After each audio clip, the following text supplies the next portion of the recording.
Halo my friend, Assalamualaikum, apa kabar? Gimana nih? Eh, Minum dulu my friend. Ya, kembali lagi dengan saya Ricky di channel Cerita Ricky. Sebelum tidur, saya mau ngebahas mengenai beberapa pertanyaan yang sering banget my friend tanyakan di Facebook saya ataupun di Instagram saya. Nah, malam ini kita akan bahas sebenarnya berapa tahun sih kontrak kerja di Malaysia ini dan apa yang harus dilakukan setelah kita menyelesaikan kontrak kerja kita di Malaysia dan bagaimana caranya untuk pulang ke Indonesia setelah menyelesaikan kontrak kerja dan apa saja yang harus dipersiapkan di era pandemik ini. Oke, jangan kemana-mana, nonton sampai habis, share ke teman-teman kamu, jangan lupa di like, dan juga subscribe channel Cerita Ricky. Oke, banyak banget yang nanya mengenai kontrak kerja di Malaysia itu sebetulnya berapa lama yang sesuai dengan eh, perjanjian kedua belah negara. Ada yang bilang 3 tahun, bahkan ada yang bilang 5 tahun.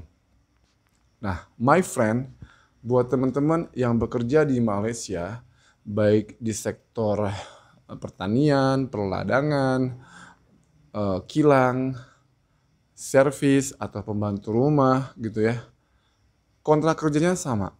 Bekerja di Malaysia itu minimal bekerja untuk 2 tahun. Ya, kita ngomongin my friend yang bekerja secara prosedur atau secara resmi di Malaysia. Pasti kalau my friend yang bekerja di Malaysia secara resmi itu melalui PT kan, di Indonesia kalian datang eh, dinaungi oleh sebuah PT, bener kan? Di PT itu kamu sudah tanda tangan kontrak kerja 2 tahun, ya. Kemudian juga sudah dikasih tahu eh, hak-hak dan kewajibannya.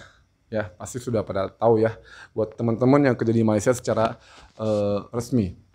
Kemudian untuk pembantu rumah contohnya di sektor informal. Pembantu rumah itu dibilang sektor informal. Oke. Kontrak kerjanya sama, yaitu 2 tahun ya. Dari Indonesia, kemudian di Malaysia akan ditampung oleh sebuah agensi tenaga kerja, which is agensi ini pasti terdaftar di Jabatan Tenaga Kerja kalau yang resmi. Oke.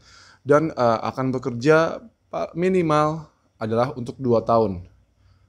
Oke.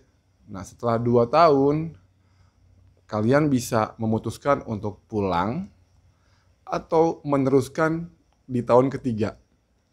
Tidak ada paksaan. Jadi itu semua kembali kepada kalian semua. Baik itu sektor kilang, pertanian, peladangan, tidak ada paksaan untuk kalian lanjut ke tahun ketiga kalau memang tidak mau. Tapi kalau memang masih mau bekerja, itu boleh. Ya. Jadi kontrak kerja di Malaysia itu minimal 2 tahun. Ya, kalau ada yang bilang kamu kontrak kerjanya 3 tahun nggak boleh pulang sebelum 3 tahun, no, itu salah. Atau ada yang bilang majikannya, oh kamu nggak boleh, kamu kontrak kerjanya 5 tahun sama saya, tidak benar. Semua adalah 2 tahun untuk Malaysia. Oke, setelah 2 tahun kamu berhak memutuskan untuk terus kerja atau minta pulang, ya itu hak kalian. Yang berikutnya, kalau kalian sudah menyelesaikan kerja selama 2 tahun, maka pihak majikan wajib, satu, mengurus kepulangan kamu kalau kamu mau pulang. Kedua, membiayai semua keperluan yang berhubungan dengan tiket pulang, ya. Dan yang ketiga adalah tidak boleh memaksa. Jadi sebelum majikan kamu memutuskan untuk memperpanjang permit kerja tahun ketiga, pihak majikan wajib menanyakan kepada pihak pekerja apakah dia mau kerja lagi atau pulang saja.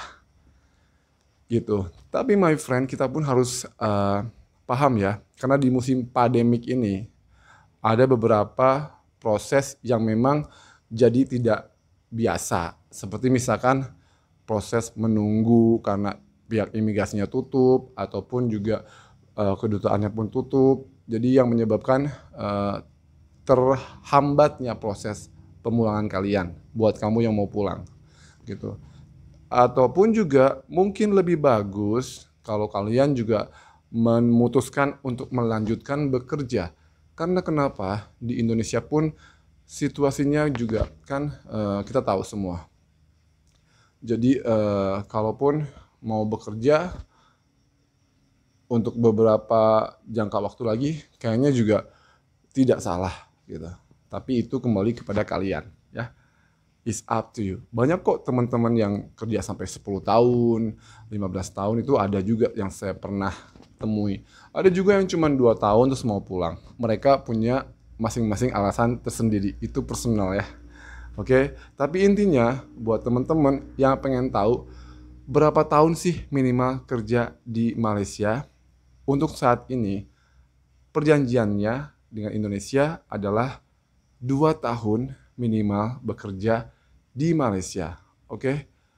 Kemudian untuk perpanjangan tahun ketiga, pihak majikan wajib bertanya kepada pekerja apakah dia mau meneruskan atau mau pulang saja, karena tidak boleh memaksa untuk bekerja. Oke. Dan juga setelah kontrak kerja selesai selama 2 tahun, majikan wajib membiayai tiket pulang pekerja. Kalau COVID, siapa yang bayar? Nah, untuk COVID itu belum ada perjanjian siapa yang harus bayar, yang saya tahu ya. Tapi karena COVID itu buat kita sendiri, so bisa dibicarakan boleh setengah-setengah dengan majikan, atau boleh majikan yang bayar semua, atau pekerja yang bayar semua untuk biaya tes COVID. Ya, tapi tiket itu ditanggung oleh majikan. Paham ya? Oke. Kemudian apa aja yang harus dilakukan oleh majikan ketika kamu memutuskan untuk pulang setelah 2 tahun? Yang pertama adalah membuat check out memo. Ya, pihak majikan harus membuat check out memo. Di sektor apapun pekerjaannya, formal, informal, pembantu rumah, kilang, servis, pertanian semua, majikan wajib membuat check out memo, yaitu menamatkan permit si pekerja. Gitu. Kalau tidak, pekerjanya pun akan mengalami kesulitan saat keluar di imigrasi Malaysia, dan majikannya pun akan mengalami kesulitan ketika hendak memperkerjakan pekerja baru. Ya, jadi tidak bisa juga. Jadi, yang pertama, majikan harus membuatkan check out memo, dan ketika datang ke immigration Malaysia untuk buat check out memo, harus juga membawa tiket pulangnya. Ya. Dan karena ini sedang masa pandemi corona, 3 hari sebelum terbang, ya, majikan harus mengantar pekerjanya untuk membuat tes COVID. Biayanya ditanggung oleh pekerja untuk tes COVID. Tiket ditanggung oleh majikan untuk yang sudah 2 tahun. Paham ya? Oke. Jadi buat teman-teman yang udah inbox ke Instagram saya, Khan Ricky Official, thank you so much. Semoga terjawab, semoga puas dengan jawabannya. Kalau masih bingung, tulis pertanyaan kamu di komen di bawah. Ya, oke, selamat istirahat. Jangan lupa sholat. Saya Ricky pamit. Assalamualaikum warahmatullahi wabarakatuh. Don't forget to subscribe Cerita Ricky, channel Segala Ada.